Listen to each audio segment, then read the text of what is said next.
I am not here to bring shame to our country. I'm here to seek help for the women of Nigeria. Boy, my people, updates don't show. Wahala no dey finish. After Senate suspend Senator Natasha for 6 months, she don carry Senator Akpabio matter go United Nations, so she said they dey oppress her. Wetin she do, e good or e bad? How una see am? Una support her move? Make una put mouth for dis talk o. Abeg make una watch am to the end o. Then like, comment, share and subscribe so that I fit dey bring una latest updates. I come with a heavy heart from Nigeria, but first I'd like to apologize to Honorable Kafila Obara. I am not here to bring shame to our country. I'm here to seek help for the women of Nigeria. Again, my name is Senator Natasha Akpoti-Uduaghan. 5 days ago, on the 6th of March 2025, I was suspended.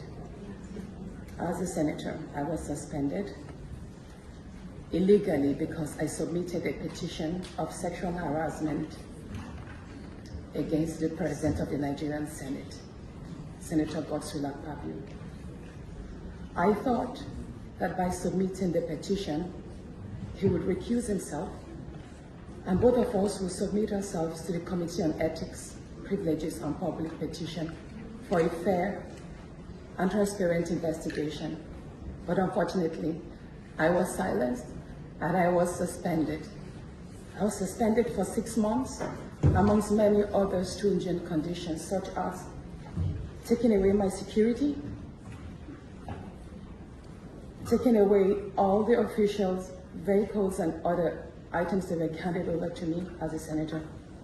My salaries will be cut off. I must not appear anywhere near the National Assembly. And for 6 months, I'm not to introduce myself or present myself as a senator locally in Nigeria or internationally. That means I'm here illegally, but I have no other place to go but to come here and speak to you women, because this is a bigger picture.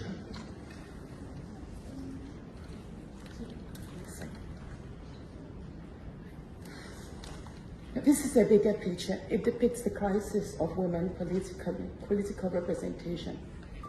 My suspension is not just about me. It's about the systemic exclusion of women from political leadership in Nigeria. Women make up 3.6% of political offices, and in the Senate, it's just 2.8. We have 109 men, and only 4 of us are women. So right now, it's 108 with only 3 women. This is a clear case of political victimization, punishment for speaking out against impunity, corruption, and gender-based violence. The United Nations Declaration 48/104 declares sexual harassment as a form of gender violence. The Senate's actions are an assault on democracy. I was elected by my constituents to represent them. Yet a few powerful men have unilaterally decided to silence their voices by suspending me for 6 months. My call for an open and transparent investigation into harassment allegations have been met with hostility instead of accountability. If a female senator can be treated this way in the full view of the world, imagine what ordinary Nigerian women would go through every day in workplaces, in universities, and other aspects of our society. A culture of harassment and silencing must end.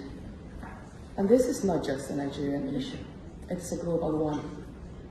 Women in politics, media, and businesses face threats, intimidation, and violence for simply demanding fairness. From sex for grades scandals in universities to harassment in workplaces and political spaces, Nigerian women have constantly been forced into silence. We need stronger legal protections and a zero culture tolerance for gender-based discrimination and intimidation.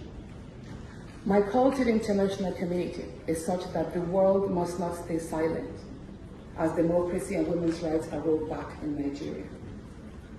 I call on human rights organizations, women movements, and democratic institutions to hold the Nigerian Senate accountable. Nigeria needs global partners to push for women's political inclusion, safety, and protection from political harassment. You may ask, what are my next steps? I will resist the political intimidation. In the past few days, a number of my colleagues, my male colleagues, have reached out to me and said, Natasha, all you need to do is apologize and retract your statements. And I told them I am not going to apologize. I will not apologize for my truth.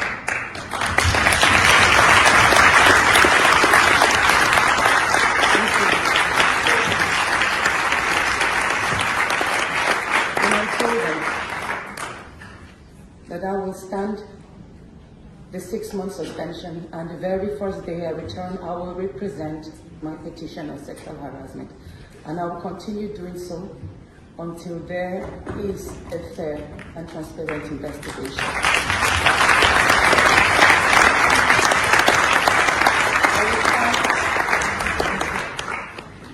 I will fight this injustice and continue to represent my constituents, whether the Senate wants to hear me or not.